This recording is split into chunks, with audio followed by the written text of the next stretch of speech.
ஆதித்யாய சோமாய மங்களாய புத அட்ச குரு சுக்ர சனி அம்ச ராகுவே கேதுவே நமக. அனைவருக்கும் வணக்கம். நான் உங்கள் அஸ்ட்ரோ புவனேஸ்வரி, பாரம்பரிய ஜோதிடர் மற்றும் திருமண பொருத்த நிபுணர். நீங்கள் நம்ம சேனலை ஃபர்ஸ்ட் டைம் பார்க்குற மாதிரி இருந்தால் சேனல் சப்ஸ்கிரைப் பண்ணிவிட்டு பெல் பட்டன் கொடுத்து ஆல் ஆப்ஷன் கிளிக் பண்ணிக்கோங்க. அப்போ தான் நம்ம சேனலில் போடக்கூடிய ரெகுலர் பதிவுகள் உடனடியாக உங்கள் கவனத்திற்கு வரும். நம்ம சேனலை தொடர்ந்து நிறைய கோச்சார பதிவுகள் பார்த்துட்டு வந்துட்டு இருக்கோம். அதன் வரிசையில் நம்ம இன்னைக்கு பார்க்க போகிறது மகர ராசி மற்றும் மகர லக்னத்திற்கு செப்டம்பர் மாத பலன்கள் 2024 என்ன மாதிரியான கிரக சேர்க்கைகள், கிரக அடைவுகள் இருக்க போகுது, எதிர்வரக்கூடிய இந்த ஒரு மாத நாட்கள் என்ன மாதிரியான பலன்களை சந்திக்க போறீங்க அப்படிங்கிறத வாங்க பார்க்கலாம்.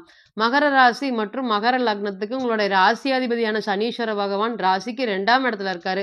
முயற்சி ஸ்தானத்துல ராகு பகவான், ராசிக்கு 5ஆம் இடத்துல குரு பகவான், ராசிக்கு 6ஆம் இடத்துல செவ்வாய் பகவான், ராசிக்கு 7ஆம் இடத்துல சந்திர பகவான் மற்றும் புதன் பகவான், ராசிக்கு அஷ்டமஸ்தானத்துல சூரிய பகவான், ராசிக்கு 9ஆம் இடமான பாக்கியஸ்தானத்துல பாத்தீங்கன்னா சுக்கிர பகவான் மற்றும் கேது பகவான். 5/9/2024 மேல புதன் பகவான் பாத்தீங்கன்னா சிம்மத்துக்கு பயிற்சி அடைய போறாரு. அதே போல பாத்தீங்கன்னா 18/9/2024 மேல சூரிய பகவான் கன்னிக்கு பயிற்சி அடைய போறாரு. முதல்ல மகர ராசி மற்றும் மகர லக்னம். இங்க சனீஸ்வர பகவான் ஆட்சி பலம் பெற்று குரு பகவான் நீசம் அடைஞ்சு செவ்வாய் பகவான் உச்சம் அடையக்கூடிய வீடு. அதாவது மகரம் அப்படின்னு சொல்லும் போது காலபுருஷனுக்கே அது 10வது வீடு, தொழில் ஸ்தானமா இருக்கு. ஒரு ஜாதகத்தை நம்ம பார்க்கும்போது அது என்ன ராசியா இருக்கட்டும், என்ன லக்னமா இருக்கட்டும், காலபுருஷனுக்கு 10 எப்படி இருக்கு அப்படிங்கறத பார்க்கணும். அந்த அளவுக்கு பெயர் போன புகழ் போன ராசி, தொழில் எப்படி இருக்கு, ஒரு ஜாதகருக்கு ஜீவனாம்சம் எப்படி இருக்கு அப்படிங்கறத ஃபர்ஸ்ட் நம்ம மகரத்தை வச்சு கன்சிடர் பண்ணலாமான்னு கேட்டீங்கன்னா முதல் பாயிண்ட் மகரத்தை பார்க்கறதா. அந்த அளவுக்கு எப்பொழுதுமே தொழில் சார்ந்த ஆர்வங்கள் அதிகமா இருக்கும். சின்ன வயதுல இருந்தாலுமே நான் வேலைக்கு போக மாட்டேன், நான் தொழிலுக்கு போவேன்.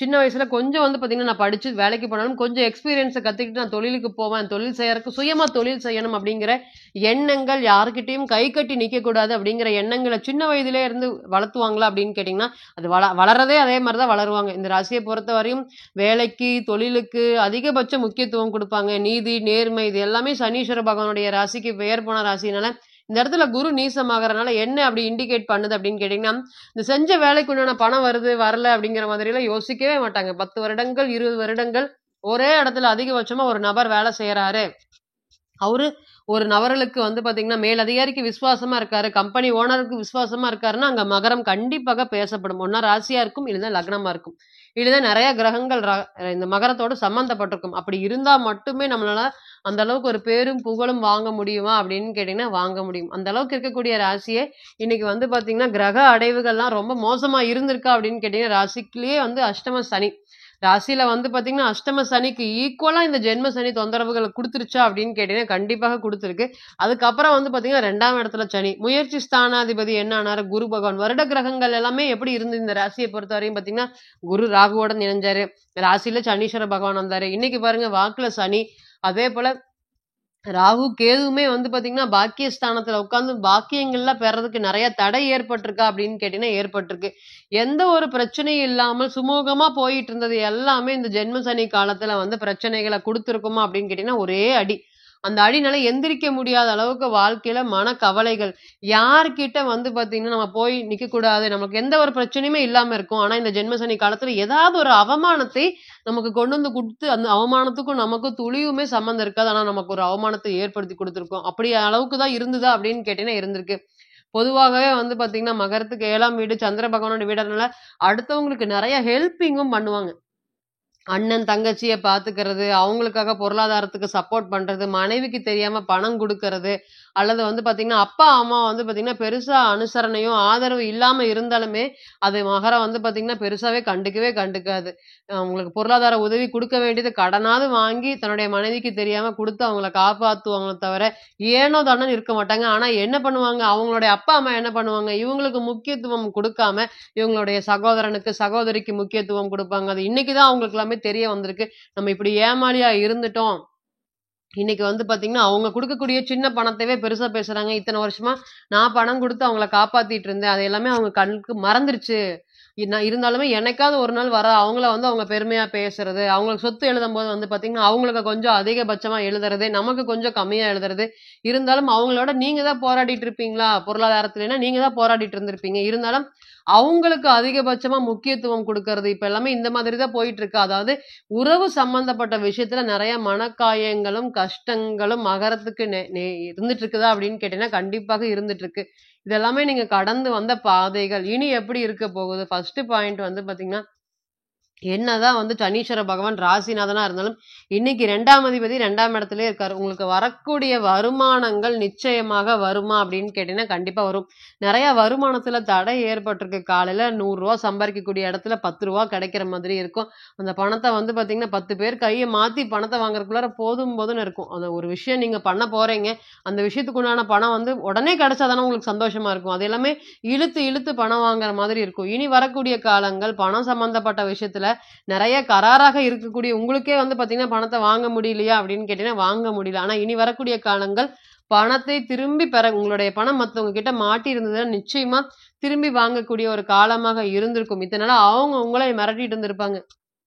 குடுக்க முடியாது. என்ன பண்ணுவீங்க? அப்படிங்கிற மாதிரி மிரட்டிட்டு இருக்கக்கூடிய ஒரு சூழ்நிலை இருந்தீங்கன்னா, இனி வரக்கூடிய காலங்கள் குடுத்த பணத்த திரும்பி படிப்படியா வாங்கக்கூடிய காலம் வந்துருச்சா அப்படின்னு கேட்டீங்கன்னா வந்திருக்கு. அஷ்டம ஸ்தானத்திலேயே சூரிய பகவான் இருந்தாரு. அப்பானால வந்து பாத்தீங்கன்னா, ஏதாவது படாத அவமானங்கள் இருக்கா அப்படின்னு கேட்டீங்கன்னா இருக்கு. என்னவே நல்லா இருக்கிறாங்க பொருளாதாரத்துல. எனக்கு ஒண்ணும் பைசா சப்போர்ட் பண்ண மாட்டேங்கிறாங்க.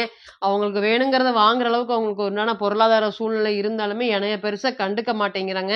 அப்படின்னு நினைச்சு வருத்தப்பட்டுட்டு இருந்த உங்களுக்கு, இனி வரக்கூடிய காலங்கள் அப்பா சார்ந்த ஒரு ஆதரவு 9ஆம் இடத்தோடு சம்மந்தப்படுறாரு சூரியன். அதனால அப்பா சார்ந்த ஒரு ஆதரவு கிடைக்குமா அப்படின்னு கேட்டீங்கன்னா, கண்டிப்பாக கிடைக்கும்.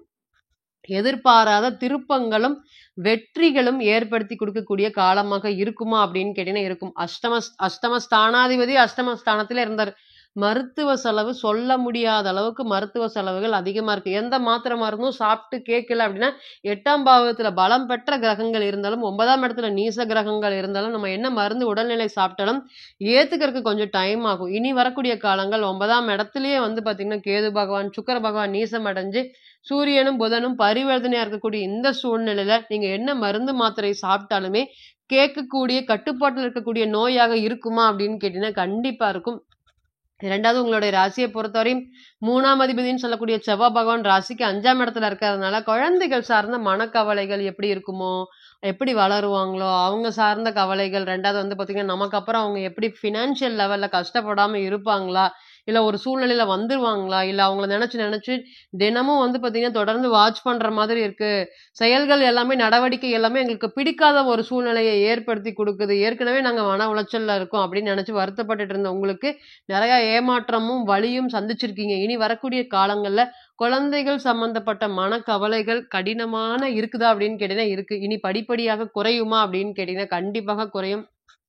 அதேபோல உங்களோட ராசிய பொறுத்தவரை ராசிக்கு 3ஆம் இடத்துல வந்து பாத்தீங்கன்னா, ராகு பகவான் தைரிய ஸ்தானத்துல ராகு பகவான் சம்மந்தப்படுறதுனால, நெறைய மன நிறைவுகள், சந்தோஷங்களும், வெற்றிகளும் காத்துட்டு இருக்கா அப்படின்னு கேட்டீங்கன்னா, காத்துட்டு இருக்கு. என்னதான் கஷ்டத்தை குடுத்தாலும், இன்னைக்கு சனீஸ்வர பகவான் வக்ரம் அடைஞ்சு இருக்கக்கூடிய இந்த 2ஆம் அதிபதி வக்ரமா இருக்கு. பிறந்த கால ஜாதகத்திலேயே வக்ரமா இருக்கக்கூடிய நபர்கள் நிச்சயமா இந்த பொருளாதார ஏற்றத்தை நீங்க கண்கூடாக பார்க்கலாமா அப்படின்னு கேட்டீங்கன்னா பார்க்கலாம். என்ன தொழில் ஸ்தானாதிபதி நீசமா இருந்ததுனால, அந்த தொழில் சார்ந்த எண்ணங்கள் ரொம்ப அதிகமா ஓடிட்டே இருக்கும்.